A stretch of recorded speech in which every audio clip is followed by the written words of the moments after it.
సంక్షేమ విషయంలో కావచ్చు అద్భుతంగా కాంగ్రెస్ పార్టీ పాలనతో పోల్చూసినట్లయితే నక్కకు నాగలోకానికి ఉన్నంత తేడా కాంగ్రెస్ పార్టీ పాలనకు బీజేపీ పాలనకు నక్కకు నాగలోకానికి ఉన్నంత తేడా కనిపిస్తుంది అన్ని రంగాలలో. అది మౌలిక వస్తువుల కల్పన కావచ్చు, అది విదేశీ విధానం కావచ్చు, ఆర్థిక విధానం కావచ్చు, పారిశ్రామిక విధానం కావచ్చు, వ్యవసాయ రంగం కావచ్చు, అన్ని రంగాలలో కూడా మంచి మెరుగైనటువంటి ఫలితాలు దేశ ప్రజల ముందు స్పష్టంగా కనిపిస్తూ ఉంది. భారతదేశం ఈరోజు 5వ ఆర్థిక అతిపెద్ద దేశంగా ప్రపంచ దేశాల ముందు ఈరోజు నిలబడింది.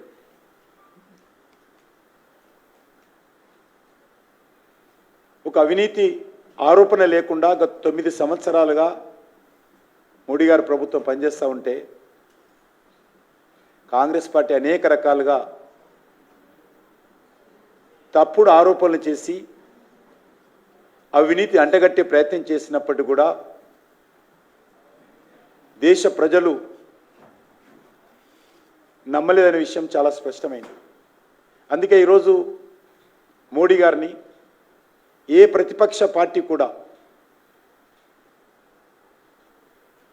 ఏ వ్యవస్థ కూడా, ఏ సంస్థ కూడా, ఏ వ్యక్తి కూడా నరేంద్ర మోడీ గారిని అవినీతికి సంబంధించినటువంటి ఆరోపణలు చేసే ధైర్యం చేయడం లేదు. ఆ రకంగా ఒక నీతివంతమైనటువంటి పాలన, ట్రాన్స్పరెన్సీతో, పారదర్శితో కూడినటువంటి పరిపాలన మోడీ గారు గత 9.5 సంవత్సరాలుగా చేస్తున్న విషయాన్ని మనం చేస్తూ ఉన్నాం. ఏ రంగంలో కూడా మోదీ పాలనను తప్పుపట్టే అవకాశం ఈరోజు కాంగ్రెస్ పార్టీ కానీ విపక్షాలకు కానీ లేకుండా పోయింది. దీంతో కాంగ్రెస్ పార్టీ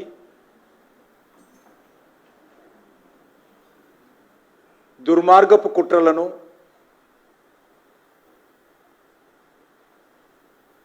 విష ప్రచారాలను, తప్పుడు ప్రచారాలను, అబద్ధాలను ఈరోజు ప్రజల ముందు తెచ్చే ప్రయత్నం చేస్తూ ఉంది. బీజేపీ ఎజెండా మేం చెప్పాలి కానీ కాంగ్రెస్ పార్టీ చెప్తుంది. రాహుల్ గాంధీకి అర్ధరాత్రి కళలో వచ్చిందో తెలియదు కానీ, లేకపోతే పట్టపగల కళలో వచ్చిందా, లేకపోతే రేవంత్ రెడ్డికి అర్ధరాత్రి కళలో వచ్చిందా, ఎప్పుడు కళలో వచ్చిందో తెలియదు.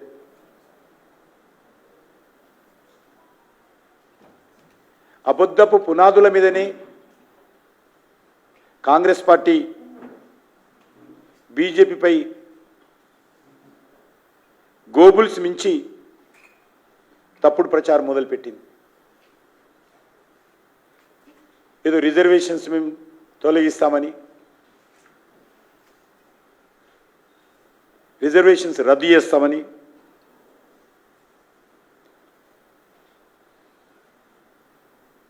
ఒకే అబద్ధాన్ని ప్రతిరోజు మాట్లాడడం ద్వారా ప్రజలు విశ్వసిస్తారనేటువంటి ఆలోచనతో కాంగ్రెస్ పార్టీ ప్రయత్నం చేస్తూ ఉంది. గత శాసనసభ ఎన్నికల్లో ఇదే విధంగా బీజేపీ, బీఆర్ఎస్ ఒకటే,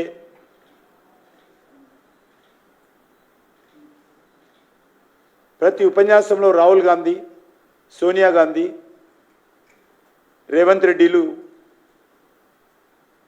ఇదే విధంగా ప్రచారం చేశారు. నేను ఈరోజు రేవంత్ రెడ్డిని అడుగుతా ఉన్నాను, నువ్వు ఎన్నికల ముందు ప్రచారం చేశావు కదా, మరి బీజేపీ, బీఆర్ఎస్ అని ఒకటే అన్నావు కదా, ఒక్క ఉదాహరణ చూపించి రేవంత్ రెడ్డి, ఒక్క సాక్ష్యం చూపించు, ఒక సంఘటన చూపించు.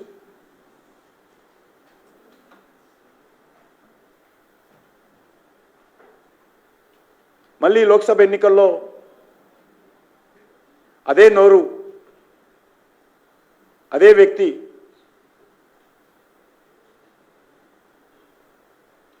కొత్త మాటలు మాట్లాడుతున్నారు.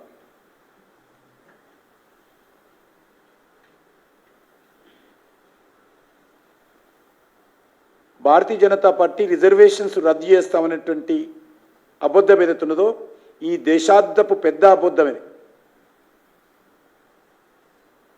కాంగ్రెస్ పార్టీ మాట్లాడినటువంటి అబద్ధం ఈ దేశాబ్దంలో పెద్ద అబద్ధం.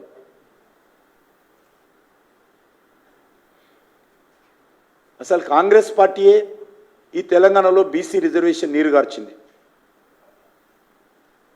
అంబేద్కర్ ఆశయాలకు విరుద్ధంగా రాష్ట్ర ఉన్నత న్యాయస్థానం తీర్పుకు విరుద్ధంగా మతపరమైన రిజర్వేషన్స్ అమలు చేస్తూ బీసీలకు విద్య, ఉద్యోగ, రాజకీయ అవసరాలలో గండి కొడుతూ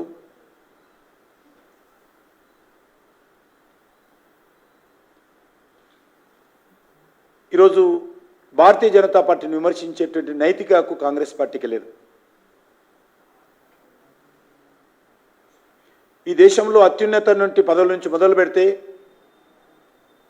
నిన్న మొన్న ఎమ్మెల్యే పోస్టుల వరకు కూడా ఎమ్మెల్యే అభ్యర్థుల వరకు కూడా భారతీయ జనతా పార్టీ అన్ని రకాలుగా ముందున్నది.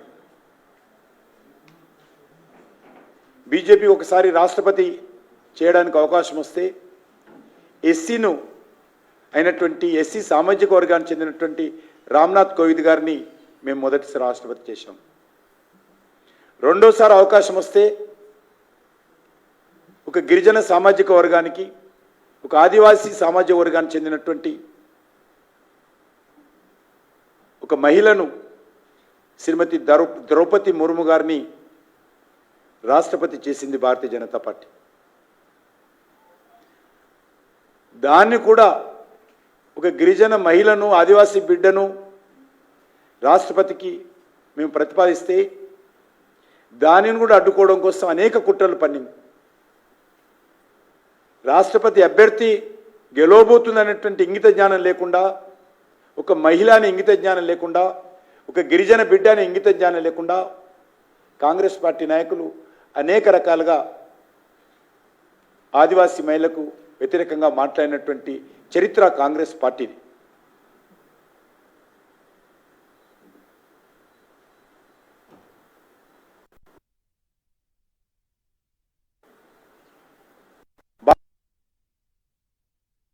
చెందినటువంటి వ్యక్తిని ప్రధానమంత్రి చేసినటువంటి ఘనత భారతీయ జనతా పార్టీకి దక్కుతుంది.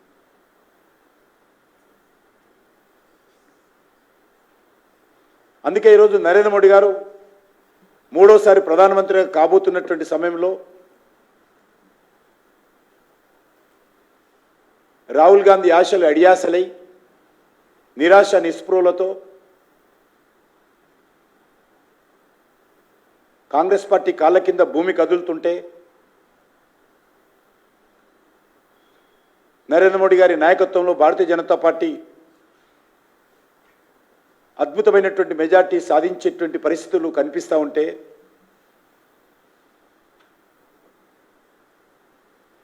తట్టుకోలేకపోతున్నటువంటి కాంగ్రెస్ పార్టీ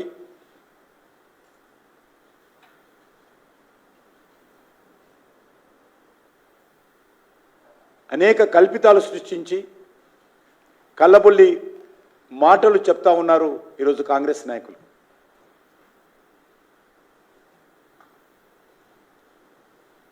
కేంద్రంలో ఈరోజు నరేంద్ర మోడీ గారి నాయకత్వంలో స్వాతంత్రం వచ్చిన తర్వాత మొదటిసారి 27 మంది బీసీ సామాజిక వర్గానికి చెందినటువంటి మంత్రులు కేంద్ర ప్రభుత్వంలో పనిచేస్తూ ఉన్నారు.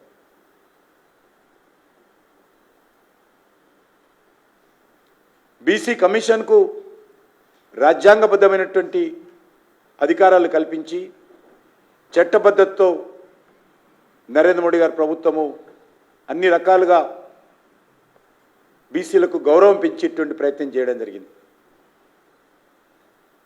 కేంద్ర మంత్రివర్గంలో ఎస్సీ సామాజిక వర్గానికి చెందినటువంటి 12 మంది మంత్రులు ఈరోజు పనిచేస్తూ ఉన్నారు. స్వాతంత్రం వచ్చిన తర్వాత మొదటిసారి 8 మంది ఎస్టీ సామాజిక వర్గానికి చెందినటువంటి, గిరిజన సామాజిక వర్గానికి చెందినటువంటి మంత్రులు ఈరోజు కేంద్ర ప్రభుత్వంలో పనిచేస్తూ ఉన్నారు. ఆ లెక్కన బీజేపీకే ఈరోజు దేశంలో అత్యధికమైనటువంటి బీసీ ఎమ్మెల్యేలు,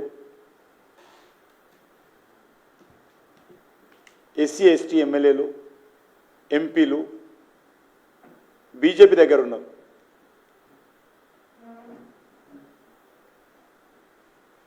భారతీయ జనతా పార్టీ చేపట్టినటువంటి అనేకమైనటువంటి సంక్షేమ కార్యక్రమాల్లో అది 80 కోట్లకు పైగా అందిస్తున్నటువంటి ఉచిత రేషన్ బియ్యం అత్యధికమైనటువంటి బడుగు బలైన వర్గాలకే న్యాయం చేకూరుతుంది.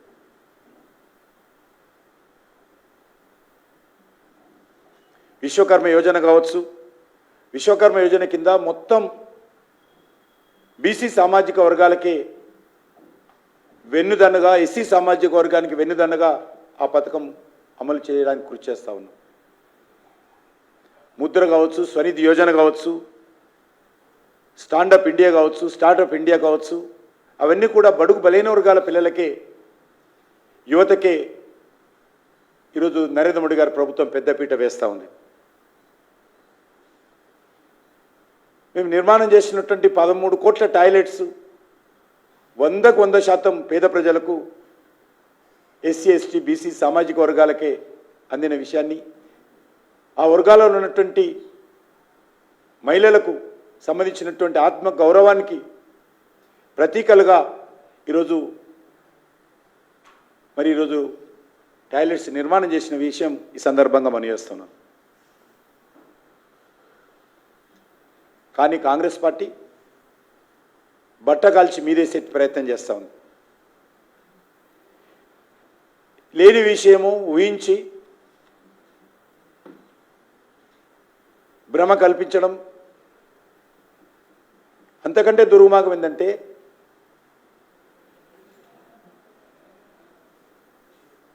సిద్దిపేటలో అమిత్ షా గారు చేసినటువంటి ఉపన్యాసాన్ని ఒక జాతీయ పార్టీ, రాష్ట్రంలో అధికారంలో ఉన్నటువంటి పార్టీ, లోక్సభలో కాకపోయినా రాజ్యసభలో ప్రధాన ప్రతిపక్షమైనటువంటి పార్టీ, అనేక సంవత్సరాలు దేశాన్ని పరిపాలించినటువంటి పార్టీ,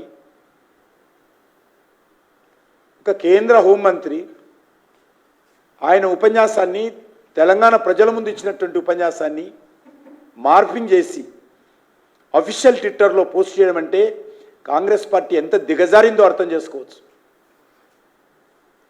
ఎంత తొండి ఆట ఆడుతున్నదో అర్థం చేసుకోవచ్చు, ఎంత దుర్మార్గపు ఆలోచన చేస్తున్నదో తెలంగాణ ప్రజలు అర్థం చేసుకోవచ్చు.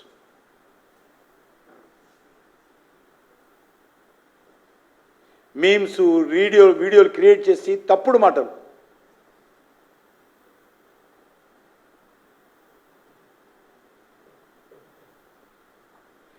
నిజం గడప దాటేసరికి అబద్ధం ప్రపంచాన్ని దాటేస్తుందట. కాబట్టి మేము ప్రజలకు ఒకటే విజ్ఞప్తి చేస్తూ ఉన్నాం, భారతీయ జనతా పార్టీ ఏంటో దేశ ప్రజలకు, తెలంగాణ ప్రజలకు తెలుసు. మేము కొత్తగా ఏం అధికారంలో రాలే, గతంలో కూడా వాజ్పేయి గారి హయాంలో పనిచేశాము, డాక్టర్ బాబాసాహెబ్ అంబేద్కర్ యొక్క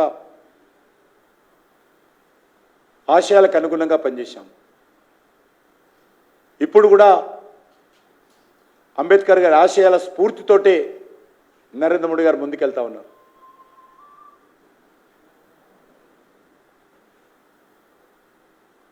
డాక్టర్ బాబాసాహెబ్ అంబేద్కర్ జన్మించిన స్థలం కానీ, లేక దీక్షా భూమి కానీ, రాజ్యాంగం రచించినటువంటి ఆయన నివాసం ఉన్న ఇల్లు కానీ, ఆయన చదువుకున్నటువంటి ఇల్లు కానీ, ఆయన అంతిమ సంస్కారం చేసినటువంటి బాంబేలో ఉన్నటువంటి ప్రాంతం కానీ పంచతీర్థాల పేరుతో అద్భుతంగా ఈరోజు నిర్మాణం చేసి బాబాసాహెబ్ అంబేద్కర్ యొక్క ఆశయాలను, ఆయన స్ఫూర్తిని ప్రజలకు అందించేటువంటి ప్రయత్నము మోడీ గారి ప్రభుత్వం చేస్తూ ఉంది.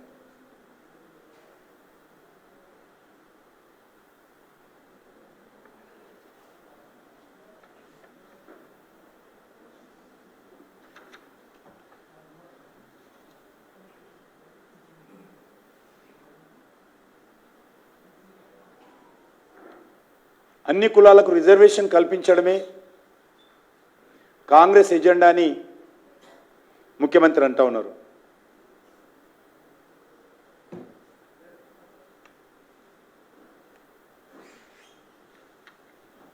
కానీ ఈరోజు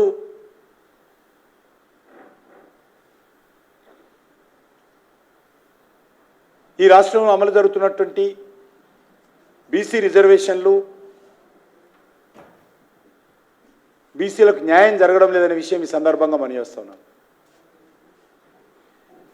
తెలంగాణలో బీసీ రిజర్వేషన్స్ సరిగ్గా బీసీ వర్గాలకే చెందాలంటే అదొక భారతీయ జనతా పార్టీ మాత్రమే బీసీలకు న్యాయం చేయగలుగుతుంది.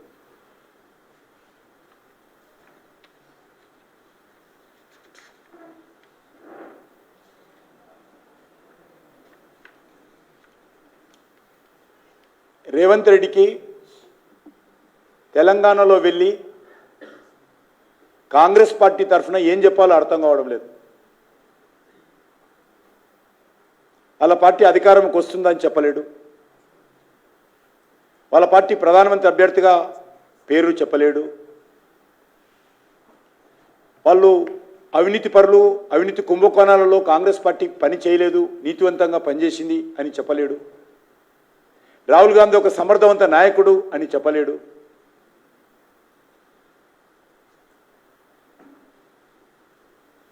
సోనియా గాంధీ ఇటలీలో పుట్టింది అబద్ధము, భారత్లో పుట్టింది అని చెప్పలేడు.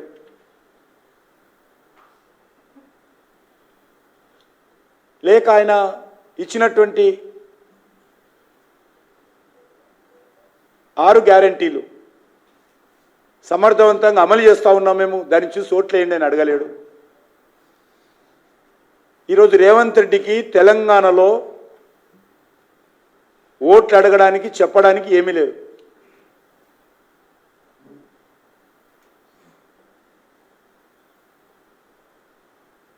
ఈరోజు మనవి చేస్తా ఉన్నాను తెలంగాణ సమాజాన్ని,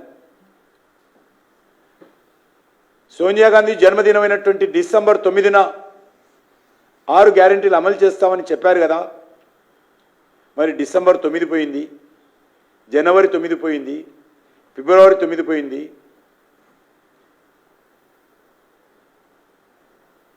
మార్చి 9 పోయింది,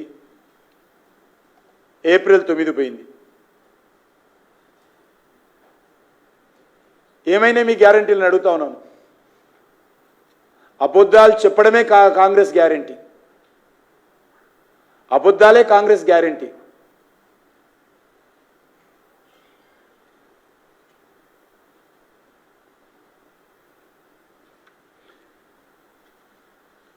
ఈరోజు కొత్త పదం ఎత్తుకున్నాడు, మేము ఆగస్టులో చేస్తామని. కోడ్ జూన్ 4వ తేదీన అయిపోతుంది సాయంకాలానికి. ఆగస్టు దానికి ఎందుకు అవుతున్నాడో చెప్పాలి, 100 రోజులు ఎక్కడ పోయినాయో చెప్పాలి. ఒట్లు పెడతా ఉన్నాడు, ఒట్లు పెడితే ప్రజలకు న్యాయం జరగదు, ప్రమాణాలతో ప్రజలకు న్యాయం జరగదు, ఇచ్చిన హామీలు అమలు చేయాలి.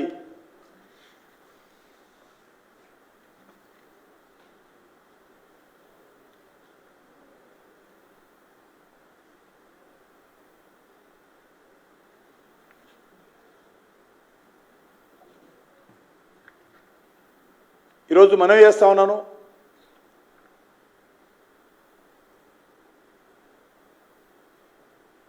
తెలంగాణలో కాంగ్రెస్ పార్టీ యొక్క లోక్సభ ఎన్నికల ప్రచారం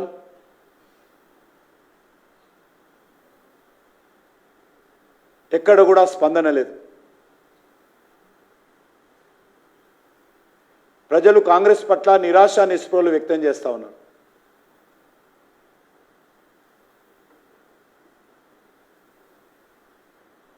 తొందరపాటి ఓటేశామా కాంగ్రెస్ పార్టీకి అనేటువంటి ఆలోచన వ్యక్తం చేస్తూ ఉన్నారు. అందుకే ఈరోజు కొత్త నాటకానికి కాంగ్రెస్ పార్టీ తెరలేపింది.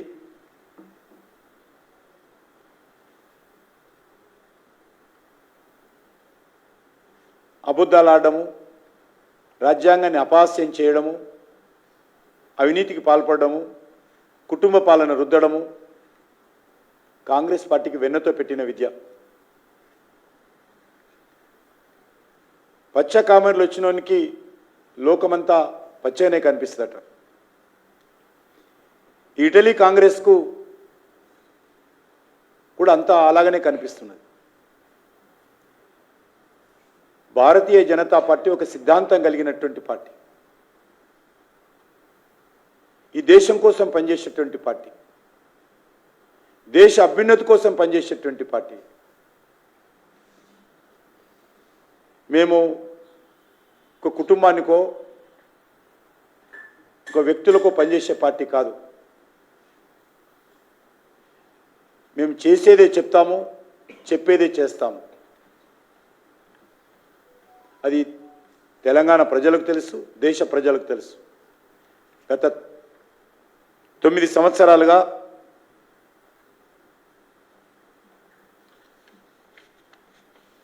దేశ ప్రజలందరూ అర్థం చేసుకున్నారు భారతీయ జనతా పార్టీని. ఏదైతే అమిత్ షా గారి మీద సిద్దిపేటలో ఇచ్చినటువంటి ఉపన్యాసాన్ని మార్ఫింగ్ చేసి Congress party social media handle post చేశారో,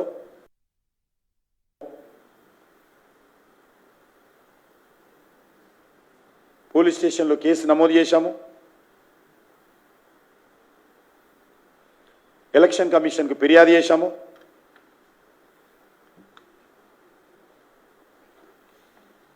ఇదేదో ఒక ఆషామాషి వ్యవహారం కాదు.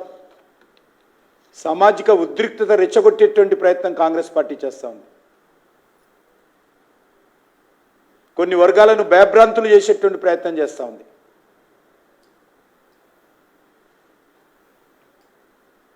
పార్టీ యొక్క ఆత్మస్థైర్యాన్ని దెబ్బతీసేటువంటి ప్రయత్నం చేస్తూ ఉంది.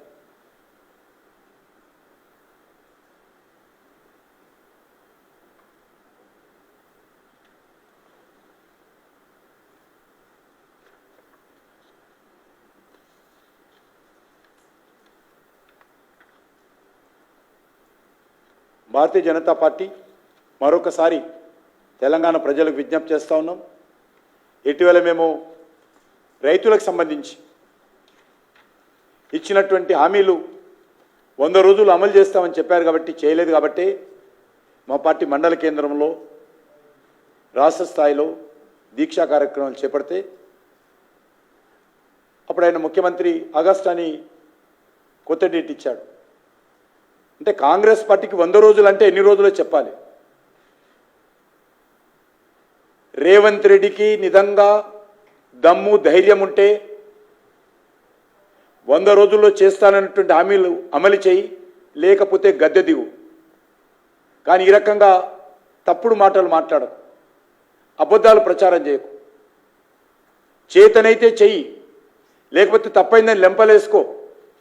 అంతే తప్ప ఈరోజు ప్రమాణాలు పెడుతూ ఒట్లు పెట్టుకొని ప్రజలను మభ్యపెట్టడం, వేరే పార్టీ మీద తప్పుడు ఆరోపణలు చేయడం ఇక్కడే మేము చూస్తూ కూర్చోదలుచుకోలే. నా పార్టీ ఎజెండా నేను చెప్తా. నా పార్టీ ఎజెండా నువ్వు చెప్పడానికి ఏంది? నువ్వు చెప్పిన ఎజెండానే నువ్వు అమలు చేస్తలేవని అడుగుతున్నా నేను.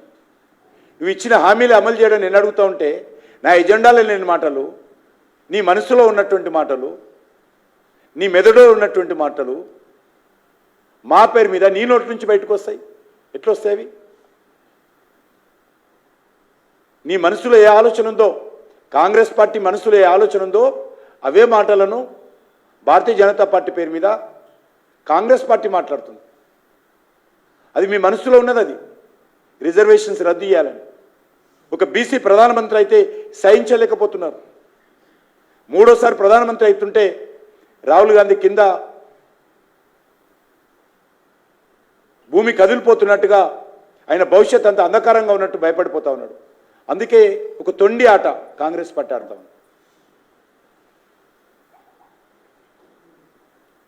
తాత్కాలికంగా మీకు ప్రచారం రావచ్చు. కానీ ఈ రకమైనటువంటి ఒక సామాజిక ఉద్రిక్తత తీసుకొచ్చే ప్రయత్నం చేయడము దేశానికి ఏమాత్రం మేలు జరగదు. నేను ఈ సందర్భంగా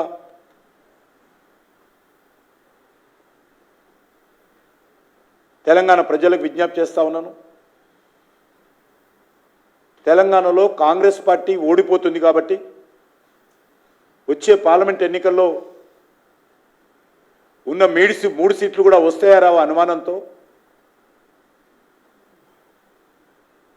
తప్పుడు ప్రచారం చేసి గత శాసనసభ ఎన్నికల మాదిరే బీజేపీని దెబ్బతీయాలనుకుంటున్నాడు. కానీ తెలంగాణ ప్రజలు అది నమ్మరన్న విషయాన్ని ఈ సందర్భంగా మనిస్తున్నాను. ఖచ్చితంగా మీరు ఏం ప్రచారం చేసినా డబుల్ డిజిట్ సీట్లలో బీజేపీ గెలవబోతోంది. ప్రతి రోజుకు అన్ని సీట్లలో కూడా మేము చాలా వెనుకబడి ఉన్నటువంటి సీట్లలో కూడా మా గ్రాఫ్ రోజుకు పెరుగుతూ ఉంది. కాంగ్రెస్ గ్రాఫ్ తగ్గుతూ ఉంది. అందుకే ఈరోజు ఒక వితండవాదం, ఒక తొండి ఆట, ఒక నిరాశ నిస్పృహలతో, ఒక డిస్పరేట్లో ఈరోజు కాంగ్రెస్ పార్టీ ఈ ఆట మొదలుపెట్టింది.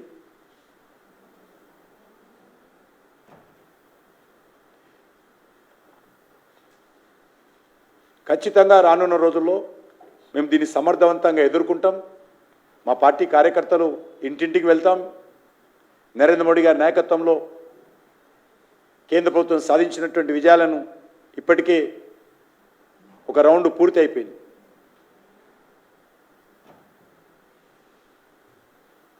కాంగ్రెస్ ఎజెండా సెట్ చేస్తే ఇక ఆ ఎజెండాలో మేము పడదలుచుకోలేదు. ఇది ఒక సామాజిక సమస్య కాబట్టి బడుగు బలైన వర్గాల పట్ల అవమానం చేసే విధంగా కాంగ్రెస్ పార్టీ వ్యవహరిస్తుంది కాబట్టి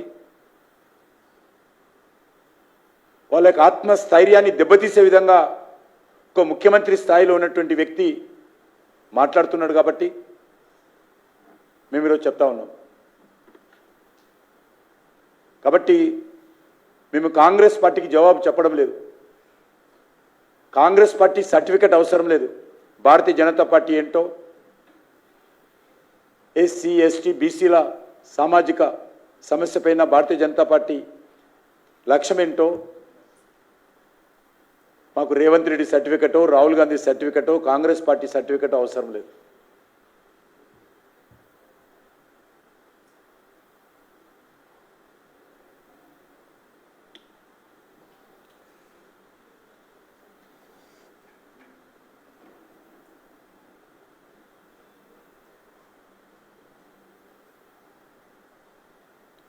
ఇంగిత జ్ఞానం ఉన్నటువంటి వాళ్ళు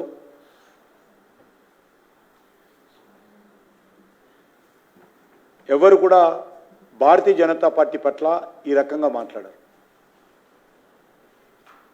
నిజంగా నీకు చిత్తశుద్ధి ఉంటే తెలంగాణలో ఉన్నటువంటి బీసీలకు అమలు జరుగుతున్నటువంటి రిజర్వేషన్లపైన, బీసీలకు అమలు జరుగుతున్నటువంటి స్థానిక సంస్థల రిజర్వేషన్లపైన రేవంత్ రెడ్డి బహిరంగ చర్చకు సిద్ధంగా ఉన్నాడు అడుగుతా ఉన్నాను. ఏ ప్రాతిపాదికన మాట్లాడుతున్నాడో చెప్పాల్సిన కోరుతాను. నోరు ఉంది కాబట్టి, ప్రచారం వస్తుంది కాబట్టి మాట్లాడితే తెలంగాణ ప్రజలు నమ్మరని విషయాన్ని ఈ సందర్భంగా మనిస్తున్నాను. ఆర్ఎస్ఎస్ ఎజెండా, బీజేపీ ఎజెండా అనే విధంగా ఈరోజు మాట్లాడుతూ ఉన్నారు. మాది ఏ ఎజెండా అయినా కూడా మా యొక్క సంకల్ప పత్రంలో అన్ని విషయాలు చెప్పాం. దానికి కట్టుబడి పనిచేశాము. గతంలో కూడా కట్టుబడి పనిచేశాము, ఇప్పుడు కూడా పనిచేస్తాము. మీలాగా మాకు ఇటలీ ఎజెండా లేదు, దొంగ ఎజెండా. మీలాగా మాకు అవినీతి ఎజెండా లేదు.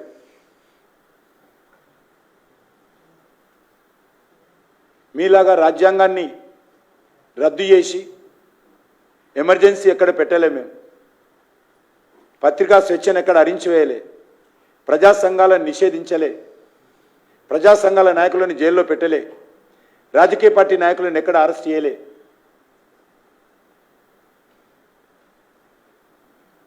ఇందిరాగాంధీ కుర్చీ నిలుపుకోవడం కోసం, అధికారం నిలుపుకోవడం కోసం ఎంత దిగజారి డాక్టర్ బాబాసాహెబ్ అంబేద్కర్ రాజ్యాంగాన్ని అవమానం చేసిందో, అవహేళన చేసిందో దేశ ప్రజల కళ్ళ ముందు కదులుతూనే ఉంది. అలాంటి కాంగ్రెస్ పార్టీ భారతీయ జనతా పార్టీని విమర్శించేటువంటి నైతిక హక్కు లేదు.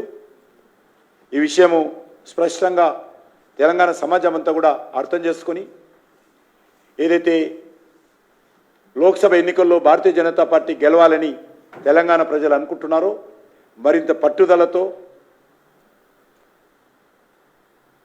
మరింత పెద్ద మనసుతో భారతీయ జనతా పార్టీని ఆశీర్వదించాలని, భారతీయ జనతా పార్టీ అభ్యర్థులను గెలిపించాలని నేను ఈ సందర్భంగా తెలంగాణలోని అన్ని వర్గాల ప్రజలకు మనవి చేస్తా ఉన్నాను.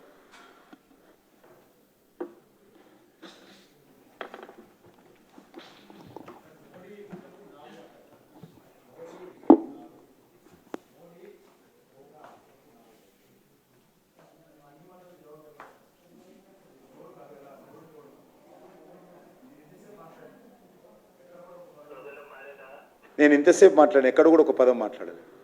కాబట్టి ఆయన మాట్లాడినటువంటి అన్ని మాటలకు ఆయన పేగులు మెడకేసుకుంటాడు, కళ్ళని తీసి బాల ఆడుకుంటాడు, చెడ్డీలు ఇప్పుతాడు, అన్నీ చేస్తాడు. నేను అట్లా మాట్లాడలేను కదా, ఆయన ఏదైనా మాట్లాడతాడు. ఆయన ఇంకా ఒక ముఖ్యమంత్రి అనుకుంటలేడు. ఒక ముఖ్యమంత్రి అయ్యాను పొరపాటుననే భావన ఆయనకు లేదు.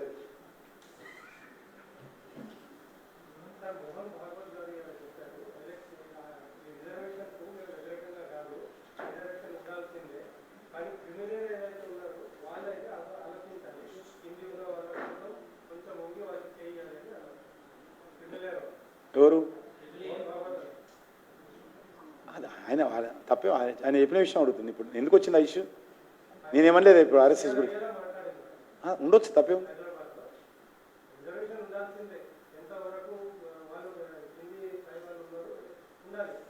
చర్చ జరగాల్సిన అవసరం, ఒక చర్చ జరగాలని కోరుతున్నారు. అంటే మనకు స్వాతంత్రం వచ్చి 75 సంవత్సరాలు అయింది కాబట్టి ఇప్పటికైనా రిజర్వేషన్ సమర్థవంతంగా అమలు జరగాలని కోరాడు. అంతేం లేదు, పటిష్టంగా సమర్థవంతంగా అమలు జరగాలి, అన్ని వర్గాలకు న్యాయం జరగాలని కోరాడు ఆయన. వేరే ఏం లేదు, అందులో మీనింగే ఇది. అదే దాని అర్థం అంతే కదా, సమర్థవంతంగా రిజర్వేషన్ అమలు జరగాలి, అన్ని వర్గాలకు న్యాయం జరగాలి. 75 సంవత్సరాలు ఇంకా జరగడం లేదు, ఇంకా దీన్ని పటిష్టంగా అమలు చేయాలని కోరాడు రిజర్వేషన్స్. దాని అర్థం అంతే, పటిష్టవంతంగా రిజర్వేషన్స్ అమలు జరగాలని కోరాడు.